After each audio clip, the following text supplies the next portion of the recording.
Assalamu alaikum for class beta. Today we will continue our remaining part of the chapter characteristics of living things. Today we will start from page number 33. So our main heading is we depend on each other. यहाँ पर we में कौन है? We means we are talking about the living things and the living things include animals and plants. As we all know that we all depend for food on the plants and the plants in return give us oxygen that we use for the process of respiration. हम लोग सांस लेने के लिए जो oxygen use करते हैं बेटा वो हमें कहाँ से मिलती है? प्लांट से। और इन रिटर्न हम लोग जब एक्सेल आउट करते हैं अपने सांस को तो आप जो कार्बन डाइऑक्साइड प्रोड्यूस करते हैं that is utilised by the plants for their survival and for the process of photosynthesis. Here I have some pictures to show you. आप यहाँ पर फोटोसिंथेसिस का प्रोसेस जो है वो देख सकते हैं. Plants are the producers. Producers हम प्लांट्स को क्यों कहते हैं? Just for their property for making their food by themselves. यानी कि वो अपनी फूड खुद बनाते हैं, वो अपनी फूड के लिए किसी दूसरे पर डिपेंड नहीं करते. और इस प्रोसेस के लिए या इस फूड को बनाने के लिए उन्हें क्या क्या चीज़ें रिक्वायर्ड होती हैं? Sunlight and carbon dioxide and water. और कार्बन डाइऑक्साइड प्लांट्स को कौन देते हैं? एनिमल्स. जब वो इनहेलेशन और एक्सहेलेशन का प्रोसेस करते हैं, सांस लेते हैं, तो कार्बन डाइऑक्साइड जो प्रोड्यूस करते हैं वो प्लांट्स यूज़ करते हैं अपनी फूड बनाने के लिए फोटोसिंथेसिस के प्रोसेस में. और इन रिटर्न वो बनाते हैं ग्लूकोज और शुगर जिसे कि हम लोग प्लांट्स की फूड कहते हैं, एंड ऑक्सीजन. और oxygen is the type of gas that is compulsory for the survival of all the animals. Animals और ह्यूमन बींग्स अपने सर्वाइवल के लिए ऑक्सीजन को सांस लेने के लिए यूज़ करते हैं. So in this way we can say that we both depend on each other. Both में कौन कौन आता है? एनिमल्स भी और प्लांट्स भी. Here is also a picture of process of photosynthesis. Sunlight, carbon dioxide and water they combine together to form oxygen and sugar. Sugar ही actually में प्लांट की फूड होती है और ऑक्सीजन जो वो प्रोड्यूस करते हैं this is used by the animals for their survival और for the process of respiration. Inhalation में हम लोग ऑक्सीजन ही यूज़ करते हैं. इस तरह से एनिमल्स और प्लांट्स ये दोनों जो हैं वो एक दूसरे पे डिपेंड करते हैं. So here is the book reading.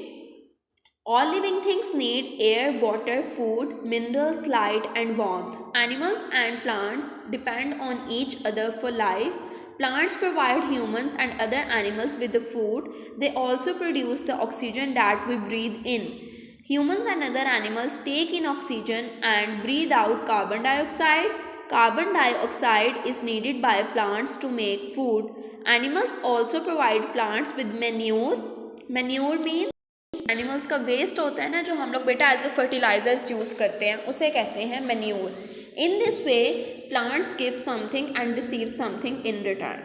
और ये जो प्रोसेस है इसे हम कह सकते हैं कि इस तरह से एनिमल्स और plants they both depend on each other.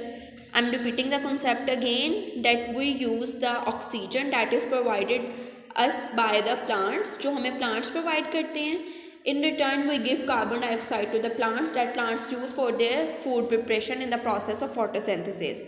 And when we talk about animals, animals take in oxygen by the plants and they give manure or carbon dioxide to the plants. ठीक है? Next, we will move toward page number 34. Here is the main heading life cycle. Now, what is meant by life cycle? Life cycle means जिंदगी का चक्कर. For example here is the picture of a life cycle of a grasshopper. बेटा जब हम life cycle की बात करते हैं तो इट मीन्स इसका मतलब ये होता है कि एक इंडिविजुअल जो इस दुनिया में आया है वो अपनी ज़िंदगी को किस तरह से गुजारता है और कैसे जो है वो नेक्स्ट जनरेशन को प्रोड्यूस करके एक कंप्लीट साइकिल को मुकम्मल करता है. For example when we talk about the adult grasshopper तो ये क्या करता है कि adult grasshopper egg laying का प्रोसेस करता है. जब हैचिंग ऑफ एग होती है तो उसमें से एक जो बेबी ग्रास हॉपर आता है उसे हम निम्फ कहते हैं. ठीक है. And then nymph with the passage of time उसमें जब ग्रोथ और डेवलपमेंट होती है then it is converted into adult grasshopper. और इस तरह से ये साइकिल चलता चला जाता है. ठीक है.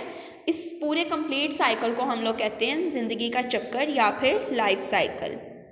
Here is the picture for the life cycle of a adult man के एक इंसान का लाइफ साइकिल कैसे होता है कि पहले हम बेबी होते हैं, then we grow into the child, और चाइल्ड जो है वो बड़ा होके एक एडल्ट बन जाता है। एडल्ट में देन फर्दर रिप्रोडक्शन का प्रोसेस होता है, वो अपने जैसे न्यू ऑफस्प्रिंग्स को बर्थ देते हैं और दोबारा से यही प्रोसेस जो उनसे है वो कंटिन्यू हो जाता है। All animals pass through various stages in their life. You were born as a baby and then you developed into the child. Next, you develop into the teenager and then you will grow into an adult. Usually, a calf will be up and walking 30 minutes after it has been born. Human babies take much longer to develop. अब वो कह रहे हैं कि जब हम comparison करते हैं तो डिफरेंट जो स्पीशीज़ होती हैं वो उनका लाइफ साइकिल का जो स्पैन होता है वो डिफरेंट होता है। फॉर एग्जांपल, जब हम बेबी की बात करते हैं तो एक बेबी को एक कंप्लीट एडल्ट में कन्वर्ट होने में ईयर्स रिक्वायर्ड होते हैं, काफ़ी साल लगते हैं, तो फिर आप बड़े हो के एक मैच्योर इंसान बनते हो। लेकिन जब हम लोग एक काफ की बात करते हैं तो वो जो है वो सिर्फ 30 मिनट्स के अंदर अंदर जो है वो दोबारा से एक जो है वो न्यू यंग वन को जो है वो रिप्रोड्यूस कर देता है। तो डिफरेंट स्पीशीज़ या डिफरेंट एनिमल्स के लाइफ साइकिल्स जो हैं उनका जो लाइफ स्पैन है वो डिफरेंट होता है। Now we will move toward the book reading of page number 35. Many fish lay eggs. The babies hatch out of the eggs and grow into the fry. The fry becomes the adult. Here is the picture for the life cycle of the fish. यहाँ पर वो कह रहे हैं कि एक fish है, जब फिश एग लेइंग का प्रोसेस करती है, after hatching of egg fry produces, fry बनता है, और जो फ्राई जो है वो देन कन्वर्ट हो जाता है फिश में। ठीक है। और एम्फीबियंस क्या होते हैं बेटा? Amphibians are those animals that can live both on land and water, जो ज़मीन पर भी रह सकते हैं और अपनी ज़िंदगी का कुछ हिस्सा पानी में भी गुजारते हैं। Frogs are amphibians. They also lay eggs called frog spawn. In water, tadpoles hatches out of the egg. The tadpole grow legs and lose their tails to become frog.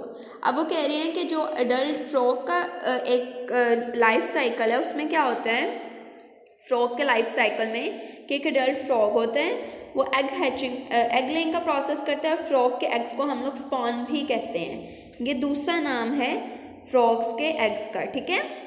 तो जब ये स्पॉन हैचिंग ऑफ एग होती है तो फिर क्या बनता है? टेडपोल। टेडपोल जो है वो एक इंसेक्ट की तरह का होता है, और जैसे जैसे वो ग्रो करता है तो वो बेबी फ्रॉग यानी कि फ्रॉगलेट बन जाता है। और जब वो फ्रॉगलेट बनता है तो फ्रॉगलेट के अंदर टेल होती है क्योंकि वो पानी में रह रहा होता है। लेकिन इसकी इस स्टेज के बाद क्योंकि इसने लैंड पर रहना होता है, अर्थ पर रहना होता है, तो वो अपनी टेल को रिमूव करता है और अपने फोरलिम्स एंड हाइंड लिम्स यानी कि अगले दो पाँव और पिछले दो पाँव उन्हें डेवलप करता है, और गिल्स को रिमूव करके लंग्स को प्रोड्यूस करता है। तो फिर ये एक कन्वर्ट हो जाता है एडल्ट फ्रॉग में, और वो एडल्ट फ्रॉग दोबारा से रेडी हो जाता है for the process of reproduction, यानी कि वो भी नेक्स्ट आगे एग लेइंग का प्रोसेस कर सकता है। और इस तरह से ये जो साइकिल है ये कंप्लीट चलता चला जाता है। Here I have some pictures to show you for life cycle. यहाँ पर देखें, here is the life cycle of fish. Adult fish it gives egg, उसके बाद एग्स देने के बाद जब हैचिंग ऑफ एग होती है तो फ्राई बनता है, और फ्राई जो है वो after growth and development it is converted into adult. और इसी तरह से it is the life cycle of grass. आज तक के लिए इतना ही। So next we will continue from the page number 35 the life cycles of insects in our next lecture इंशाल्लाह। सो टिल नेक्स्ट लेक्चर, अल्लाह हाफिज़। एंड प्लीज़ अपनी बुक रीडिंग को दोबारा से रिवाइज करें आप, और जहाँ से आपको बेटा कॉन्सेप्ट समझ नहीं आया वीडियो को आप दोबारा से जो है वो बैक करें और दोबारा से अंडरस्टैंडिंग की कोशिश करें। सो अल्लाह हाफिज़ टिल द नेक्स्ट लेक्चर।